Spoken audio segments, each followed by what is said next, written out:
Hey, welcome again to Questions for Your Quarantine. This is episode number 6. Today's question for you is, what do you still need to learn? You're still getting assignments and homework and reading assignments and projects and papers and all kinds of stuff from your teachers because they know that there's still things you need to learn. You may be in the mode of some of my boys where they think that summer has just started early and that school should just be over with, and why in the world would my teachers give me something to do and something to learn, something to continue? But your teachers probably know and understand there's still things that you need to learn.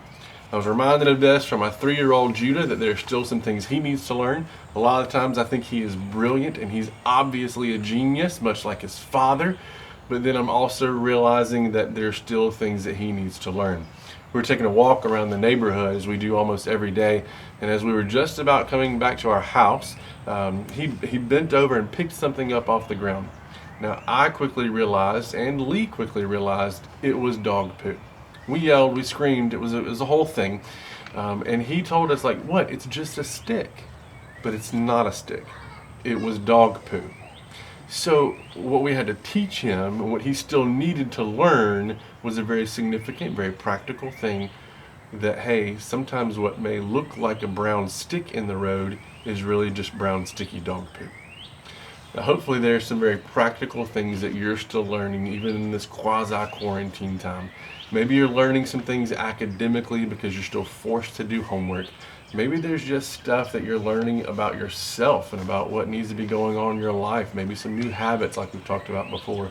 But hopefully there's also some things that God is teaching you because you still need to learn things specifically from Him and about Him, about His character, about how good He is, and about what He wants for your life. Right now we're going to look at a couple of videos from some of our students, from some of you, that are telling us about the things that God is still teaching them during this time. So one thing God has taught me during this time is the importance of letting go of the illusion that we're in control. I think a lot of us just go through the motions in life and we become prideful. We think we're invincible. But sometimes I think it takes a time like this for us to let go of that and to put all of our faith and trust back into God, the one that's bigger than any pandemic. I'm reminded that God's calling the shots, and I think we can all rest in knowing that.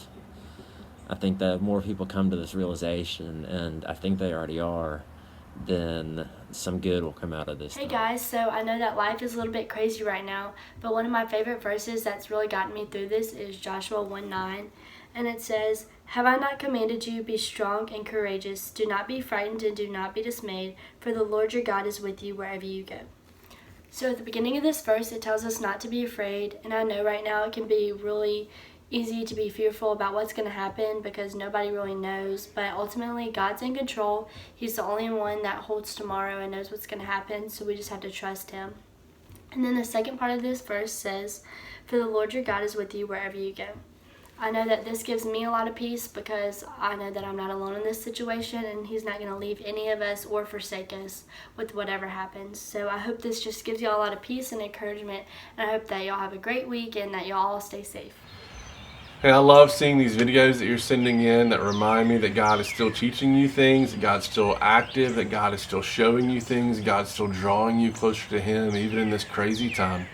But even though God has taught you things already, and there's things you could probably write down and journal about what God has already taught you during this crazy time, I guarantee you, and I'm confident and certain, that there's still things that God wants to teach you.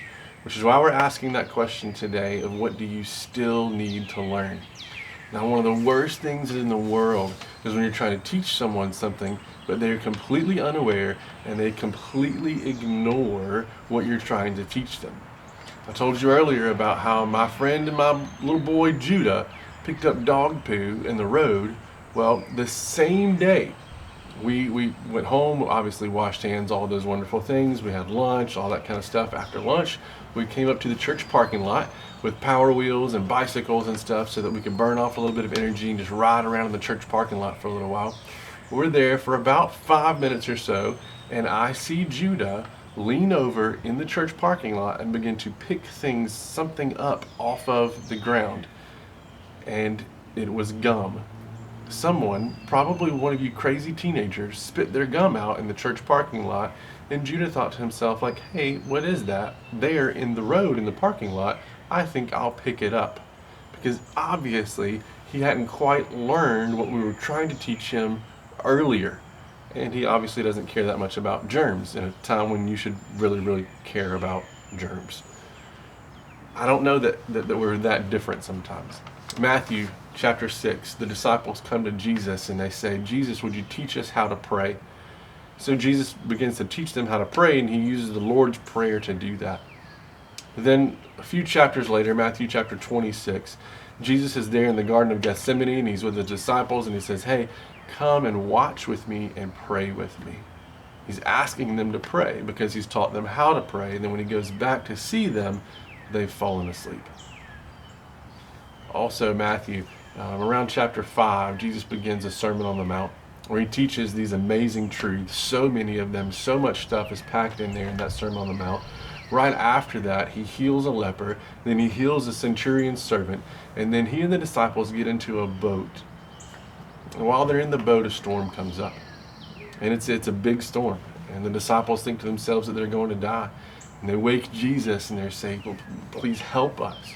Jesus calms the storm, and then he comments on their small faith, almost as if to say, hey guys, I've been teaching you so much. I've been showing you so much, and you're still not getting it. There's always, always more that God wants to teach us, that God wants to show us. Hopefully you've learned some significant things. Hopefully God's shown you some significant things. But just like this quasi-quarantine is not over and it's not done with, neither is God. God still wants to teach you things. I want to encourage you to be aware, to be looking for ways that God would teach you things, the ways that God would speak into your life, things that he would show you so that your relationship with him is better, so that you'd be closer to him than ever before when all this is over. I look forward to the time when you and I get to be face to face again, when you can tell me how God has worked in your life. You can tell me those stories. And I miss you guys and I love you guys. But hopefully in the meantime, you can do this for me. You can comment below this video in the comment section. Tell me about what God's teaching you, about what God's showing you. Or you can send in your own video. You've seen other students do that. So send in a video about what God's teaching you and what God's showing you even during this time. I look forward to hearing from you.